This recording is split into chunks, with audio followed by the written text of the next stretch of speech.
La actualidad, los protagonistas, el análisis y la información en Contacto Directo.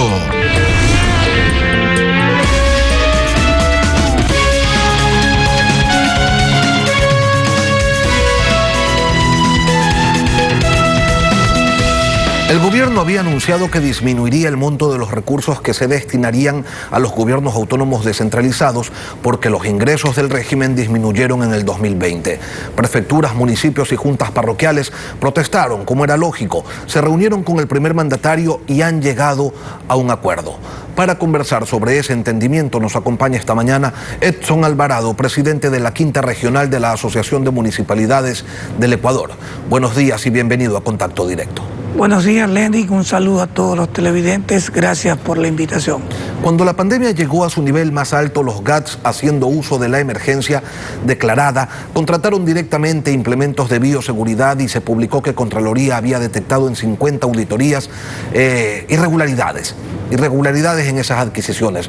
Preocupa a la ciudadanía que los GATS no reciban sus asignaciones, pero también le preocupa que se aprovechen de la pandemia con corrupción. Finalmente, ¿en qué quedaron esas auditorías de Contraloría? Bueno, nosotros como municipio recomendamos no hacer este tipo de adquisiciones porque no era competencia de los municipios, de los GAT, hacer compras en este tipo de... Hicimos para comprar, para nuestro personal que estaba haciendo la recolección, estaba en la calle permanentemente y en esto sí cumplimos con las medidas de bioseguridad. Muchos municipios dirán que compraron estas pruebas rápidas, mascarillas a un valor, y no se olvide que en ese momento las mascarillas y las pruebas rápidas estaban a un valor exorbitante que no son con las que estamos en los actuales momentos.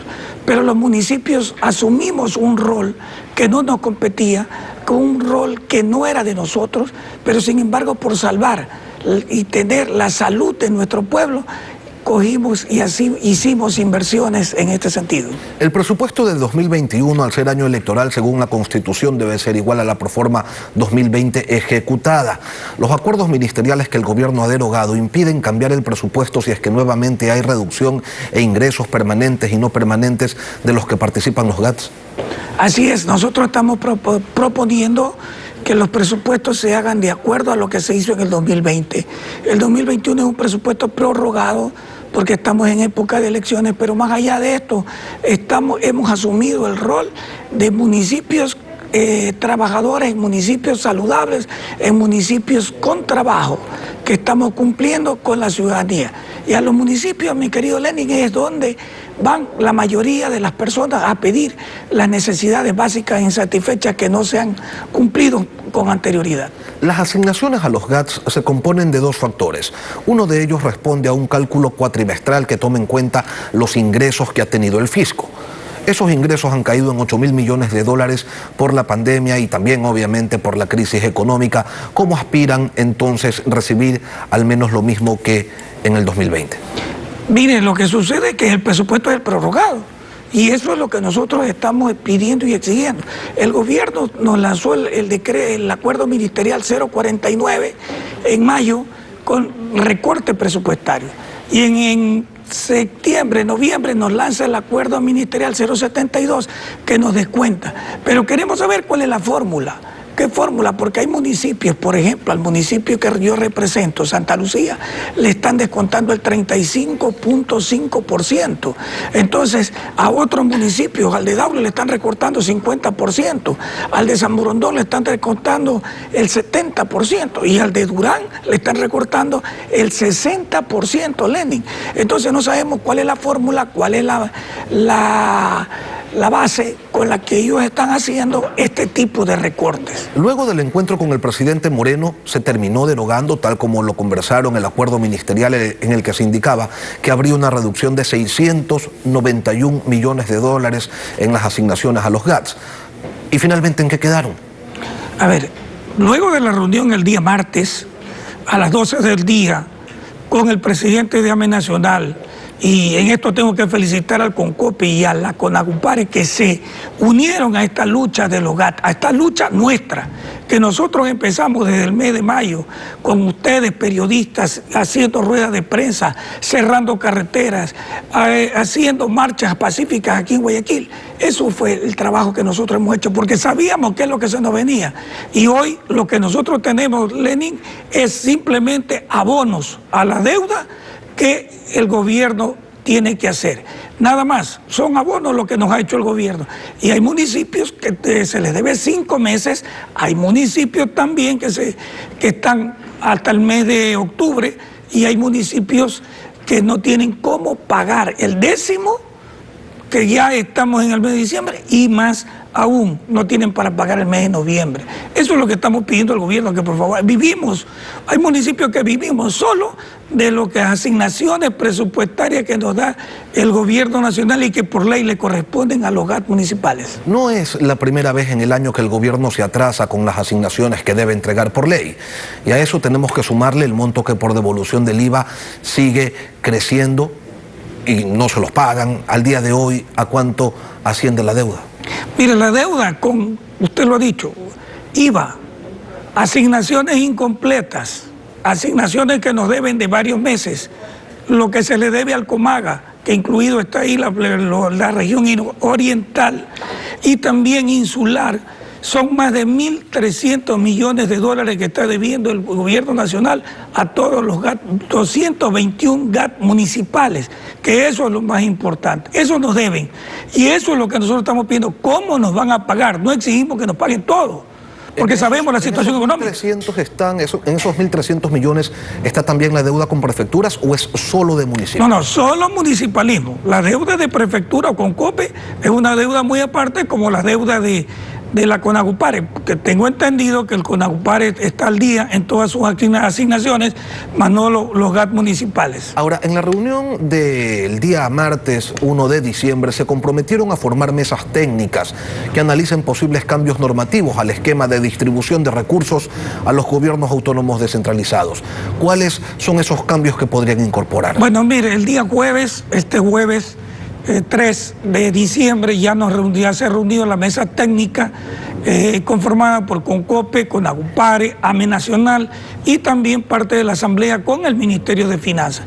Lo que llegamos ahí tenemos que ir puliendo, lo que significa. Nosotros los alcaldes no estamos en un término de ser cerrados, estamos abiertos a conversar, a ver la fórmula que para todos se nos haga puede ser un recorte mínimo, como dijo el Procurador General del Estado, 5%, no podemos aceptar mucho más, que sin embargo ese 5% significará muchas obras que no se podrán hacer en el año 2020 o 2021, pero nosotros no estamos cerrados a esa situación, queremos ayudar, pero también no puede ser que esta fórmula se amplíe, se haga para unos más, para otros menos, y que esta fórmula perjudique a toda la ciudadanía en cuanto a las necesidades básicas insatisfechas. El gobierno nos dice, ustedes no tienen exceso de personal, sí, pero eso fue una herencia que venimos arrastrando. Nosotros en mi cantón, por ejemplo, he tratado de mejorar muchas cosas, he tratado de hacer algo que tenga mejores días a nuestro cantón, y eso es lo más importante, y eso es lo que muchos alcaldes queremos hacer, pero no podemos despedir personal tampoco porque no tenemos los recursos para poder cubrir todas las liquidaciones. En agosto ya se vivió una situación similar de atrasos y en ese momento el gobierno les dijo que podrían ustedes cruzar cuentas con el BEDE, se anunció también un plan de pagos como ahora y se dijo que se les entregarían bonos del Estado. ¿En qué quedó todo eso que, por cierto, observamos que nuevamente se los han ofrecido? Lenin, el año pasado, en el mes de octubre, noviembre, diciembre, se nos dieron inclusive fondos del FINGAT, de que el Banco del Estado, Banco de Desarrollo, nos iba a entregar. Nos hicieron inclusive hasta los cheques, en una cartulina nos hicieron los cheques, pero hasta ahora no se ha cumplido nada. Nos reunimos en Cuenca, en Paute, nos reunimos para hacer un crédito de $100.000 de turismo para todos los municipios. Hasta ahora se cumple. Lo que sucede, Lenin, es que el Banco de Desarrollo tampoco tiene recursos. El Banco de Desarrollo simplemente lo que hace es cobrar las deudas que tienen los GAT municipales y no tratar de cubrir también. Mire, el municipio de Santa Lucía tiene una obra que está prácticamente terminada, pero no la puedo poner en funcionamiento. ¿Por qué? Porque el Banco de Desarrollo no me paga una factura y en este sentido es el grave problema que tenemos. Precisamente quería preguntarle sobre la situación en la que se encuentran los municipios ante estos retrasos, más aún tomando en cuenta que en pandemia les tocó generar otros gastos para atender a la población de distintas maneras. Obras prioritarias han quedado de lado, hay sueldos que no están pagados, pero ¿qué tan cerca se encuentran por la situación económica de paralizar en algún momento algún municipio la provisión de servicios básicos? Mira, Lenin, en este momento hay municipios, hasta la noche de ayer, 10 de la noche, recibí un mensaje de un alcalde, por decirle al de Balsara, no le han pagado desde el mes de julio y los trabajadores están totalmente colapsados en cuanto a que necesitan también, porque tienen familias y es lo normal. En este sentido, estoy pidiendo que nos ayude el Ministerio de Finanzas tratándole de hacer un abono a la deuda, un cruce a la cuenta, para que este alcalde pueda cubrir con todos sus empleados, sus funcionarios. Si no, caso contrario, habrán muchos municipios y de acuerdo con el decreto 072, nos prácticamente quebraban, Lenin, nos quebraban. Había municipios, por decirle, el municipio de Luján no sabemos cómo iba a funcionar. El municipio de Lomas Argentillo no solamente teníamos que cruzarnos la mano en el municipio y esperar que nos lleguen los recursos para poder pagar, porque todo era para irse para gastos corrientes. Precisamente sobre el tema de gasto corriente, esta situación que están viviendo, ¿no plantea también la necesidad de que en muchos municipios se generen verdaderas reestructuraciones financieras, sobre todo en aquellos que destinan buena parte de sus recursos precisamente al gasto corriente, a gasto de personal? Así es, Lenin, nosotros estamos trabajando en este sentido, estamos viendo, pero si nosotros tenemos un exceso de personal, ¿cómo podemos sacar si no podemos liquidar? Eso es una de las grandes situaciones. Otra, estamos tratando de ver muchos funcionarios, mucha gente y nosotros personalmente quien habla, estamos en una reducción de sueldos porque estamos buscando mejores días para nuestra población y eso es lo que el pueblo quiere, pide y en eso estamos nosotros y muchos alcaldes se están rebajando, muchos alcaldes no han cobrado sueldos, que eso es también una situación a pesar de que trabajamos casi 24 horas al día y nosotros somos los que damos la cara, porque el gobierno no da la cara, el gobierno nos dice ahorita encárguese a los GAT, encárguese a los GAT, encárguese a los GAT municipales y sin recursos, ¿cómo nos encargamos de cumplir con todas y cada una de las tareas que dice el COE, que dice el gobierno, que dice en otros lados? Edson Alvarado, presidente de AME Regional, gracias por acompañarnos esta mañana aquí en Contacto Directo. Gracias a usted, Lenin. Muchas gracias, un saludo y un abrazo a la ciudadanía.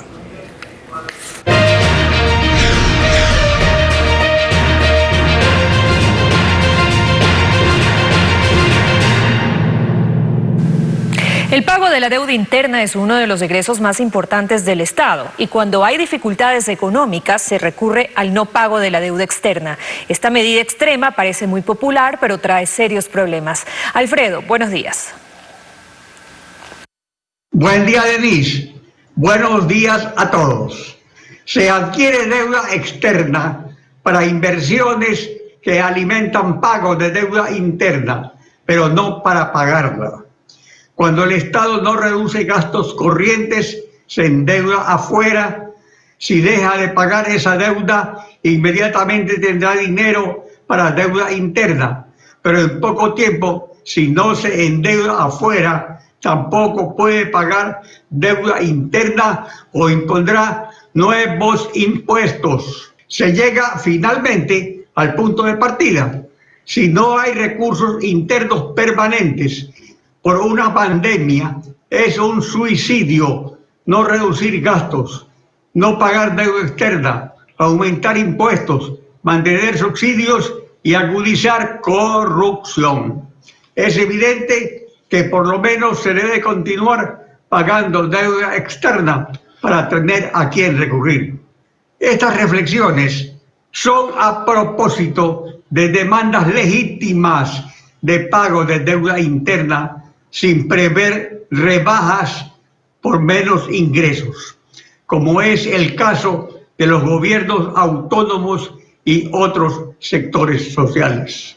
Es hora que actores sociales pongan de su parte para apuntalar capacidad de pago del Estado. En caso contrario, será imposible salir del agujero. Se terminará en irresponsabilidades como pagar con dinero electrónico. El problema del Estado es de todos, no solo del gobierno. Vamos a una pausa y al volver, la propuesta de gobierno de un candidato que ya probó los sinsabores del poder. Ya está con nosotros Lucio Gutiérrez, candidato a la presidencia de la República por el partido Sociedad Patriótica. Ya regresamos.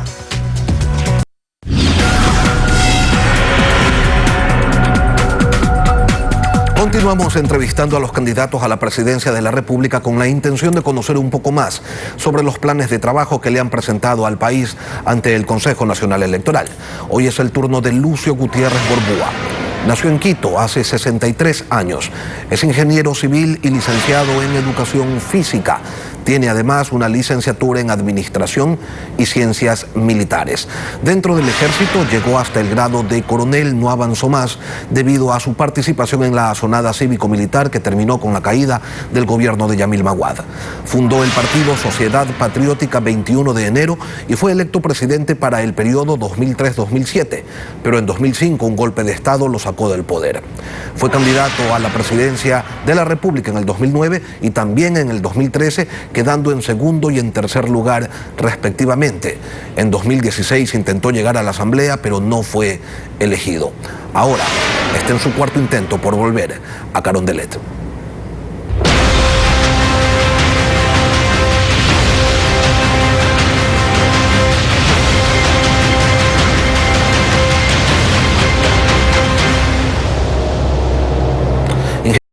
Para responder a cada una de las siguientes preguntas con las que aspiramos a conocer más datos sobre su propuesta de gobierno. Empecemos.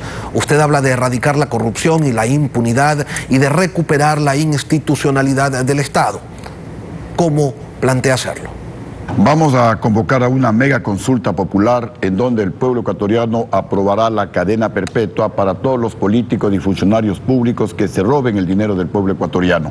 Y le daremos un plazo de 3 meses para que devuelva la plata robada. Si no lo hace, previa investigación, todo su entorno familiar para evitar el testaferrismo irán a la cárcel hasta que se devuelva la plata robada. También aprobaremos en esa mega consulta popular la ley de justificación y confiscación de bienes para investigar las fortunas de los políticos, fortunas mal habidas, por lo menos desde el año 2000 en adelante. Fortuna que no se justifique será incautada en beneficio del pueblo ecuatoriano. Y mi compromiso de honor, así como lo hice en el primer gobierno, de recuperar la plata robada. En mi primer gobierno soy el único presidente que recuperé más de $1.000 millones de los 8.000 millones que se robaron los banqueros con el feriado bancario. ¿Cadena perpetua está planteando usted solo para los delitos de corrupción o también para algún otro tipo de delito? Para los delitos de corrupción, para el sicariato, para los que violen a niños y niñas, para los crímenes de femicidio y para el secuestro de ecuatorianos, tanto en el Ecuador como en el exterior. Hay que ser firmes en el combate a la corrupción y también pues a estos crímenes de lesa humanidad. Y también se aprobará que los condenados a más de 1 año de cárcel tendrán que trabajar, pues comerán con el sudor de su frente y ya no les seguirá manteniendo el pueblo ecuatoriano como sucede hasta el momento. En su proyecto, y usted lo señalaba hace un momento, se refiere a una ley de justificación de bienes. ¿De qué se trata y sobre todo en qué se diferencia de la ley de extinción de dominio que se está tratando en la Asamblea? En que la ley no es retroactiva en el caso si se aprueba la ley de extinción del dominio. Igualmente la cadena perpetua será pues desde el momento que se apruebe, estamos hablando del mes de junio del próximo año, pero esta ley de justificación y de incautación de bienes es abierta. Uno se puede investigar desde cualquier época, por lo menos nosotros garantizaremos investigar desde el año 2000 en adelante. Ojalá podamos hacerlo desde antes, porque si bien es cierto que con la ley de cadena perpetua, con el nuevo Código Orgánico Integral Penal, obviamente pues la gente va a tener que pensar 10 veces antes de robarse el dinero del pueblo ecuatoriano. Pero ¿qué pasa con los que ya se robaron? También vamos a aprobar eliminar la palabra reservado en la fase de investigación previa para ver qué han hecho en las fiscalías con las denuncias de corrupción. Por ejemplo, se robaron más de 1.500 millones de dólares en la refinería Invisible de Manabí. ¿Cómo está esa investigación? Se robaron como 2.200 millones de dólares en la repotenciación de la refinería de Esmeraldas. ¿Qué pasó con esa investigación? Y también eliminaremos la palabra confidencial en todos los contratos públicos que firme el Estado ecuatoriano. No tiene por qué haber reserva, tiene que todo ser transparente en el Ecuador, al menos si yo llego a ser nuevamente presidente del Ecuador. El programa de gobierno habla de establecer un modelo económico social de mercado. ¿Cómo protegería usted la dolarización y al mismo tiempo cómo conseguir los recursos que hacen falta para atender las necesidades que tiene el país? La dolarización se fortalece con dólares, para lo cual convertiremos al Ecuador en un centro financiero internacional, traeremos a los bancos más importantes del mundo para que a través de la competencia con la banca ecuatoriana bajen las tasas de interés a niveles internacionales del 3%, del 4% de interés anual, con lo cual todas las empresas, desde la más pequeña hasta la más grande, tendrán la posibilidad de hacer préstamos baratos para invertir en los sectores productivos de agricultura, ganadería, turismo, pesca, sector de la construcción, artesanal, agroindustria, etcétera. Y la gente con empleo va a invertir y a través de la inversión y a través del la gente con empleo va a consumir y a través del pago del IVA el gobierno pues tendrá ingresos que le permitirán invertir, por ejemplo, en la salud. ¿Por qué no ocurrió todo eso en su primer gobierno? ¿Por qué justamente no llegó la banca extranjera? ¿Por qué no se generaron esos créditos baratos? Justamente estuvimos a punto y lo anunciamos al país, y así se ha publicado en los medios de comunicación, anunciamos que íbamos a traer a la banca extranjera al Ecuador. Esto sumado a que en mi gobierno recuperamos más de 1.000 millones de dólares de la plata que se robaron. Incauté bienes a los deudores morosos del Estado ecuatoriano, entre ellos al hermano del expresidente León Febres Cordero. Y hubo 5 banqueros presos en mi gobierno. Esto irritó a la oligarquía. La oligarquía se reunió comandada por el ingeniero Febres Cordero. Compraron, literalmente hablando, a los generales y vicealmirantes del mando del año 2005.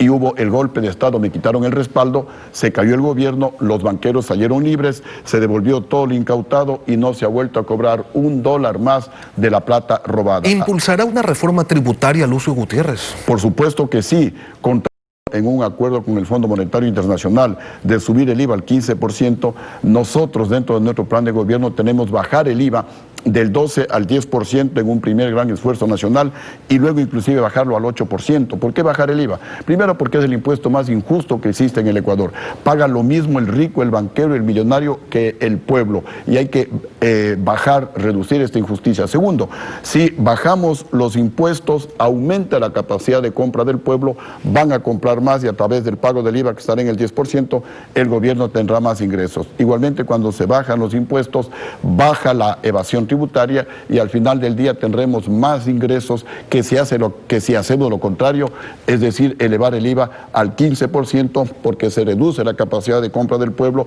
el pueblo compra menos, aumenta la evasión tributaria y más bien se van a generar menos ingresos para el gobierno nacional. Para generar empleo, entre otras acciones, usted propone implementar el trabajo por horas. Va a ir entonces tras una reforma constitucional, porque el 327 de la Carta Magna prohíbe expresamente la contratación laboral por horas. Sí, tenemos que apuntar a ese 80% de ecuatorianos que están desesperados porque no tienen empleos, dando facilidades tanto a los empleados como a los empleadores. Además, pondremos en marcha el proyecto de empleo inmediato, que consiste en que el gobierno no cobrará impuestos a los empleadores que le den el primer empleo a los jóvenes graduados de las universidades y también a la gente que se encuentra desempleada. Además, bajaremos las tasas de interés de los préstamos en la de interés anual con los propios ingresos de la banca y en otros casos al 0% de interés anual y lo alimentaremos desde el presupuesto general del Estado y serán pues más de 1.000 millones de dólares que irán directamente a la vena, a la microeconomía, para desde la microeconomía generar miles y miles de puestos de empleo y fortalecer la economía y también pues fortalecer la dolarización. Su plan de gobierno señala que va a focalizar el subsidio a los combustibles. Cuando usted era presidente subió el precio de la gasolina y no se debe haber olvidado de todas las protestas que esa medida generó. Sí, fue una subida totalmente técnica que no afectó a la economía ecuatoriana, la economía más bien se estabilizó, algunos precios inclusive bajaron. ¿Y por qué tomamos esta medida? Porque el gobierno anterior no pagó al sector público como 730 millones de dólares. De un presupuesto de apenas 6.400 millones de dólares, tenía que asumir más del 10% de mi presupuesto que ya estaba comprometido. Nos dedicamos a trabajar y en poco tiempo se pagaba al sector público antes que finalice el mes. Se redujo la deuda pública total, somos el único gobierno que lo hicimos, no se le castigó al pueblo con nuevos impuestos, más bien se redujo algunos impuestos y cuando no se roba a ecuatorianos, el presupuesto alcanza para todo, hasta para ahorrar. También somos el único gobierno que habiendo recibido un país en crisis, con atrasos en sueldos y salarios, parecido a lo que sucede ahora, entregamos un país boyante con los mejores logros sociales y económicos de toda la historia del Ecuador. Para combatir la inseguridad, usted refiere que es necesario permitir la tenencia, el porte de armas. ¿Cómo asegurar que esto no terminará incrementando los índices de violencia? A ver, entre otras cosas, vamos a volver a lo que ya teníamos en mi gobierno. Miren el beneficio que es tener experiencia en haber gobernado. En mi primer gobierno exigíamos a los visitantes extranjeros el pasado judicial. Con esto se va a limitar el ingreso de delincuentes a nuestro país. En segundo lugar, no es posible que solo los sicarios estén armados. Y luego de haber hecho una investigación durante mi primer gobierno, cuando había la ley para portar armas, nadie mal utilizó el arma para asaltar a alguien, para matar a alguien. Por eso la propuesta es volver a la ley para portar armas para defensa personal y para disuadir a los sicarios que hoy actúan con total ventaja y a sangre fría asesinan a las víctimas. Y también cambiar toda la legislación que en el gobierno anterior se aprobó para proteger a los delincuentes. En un gobierno serio, patriótico como el de Lucio Gutiérrez, las leyes serán para proteger al pueblo, a los ciudadanos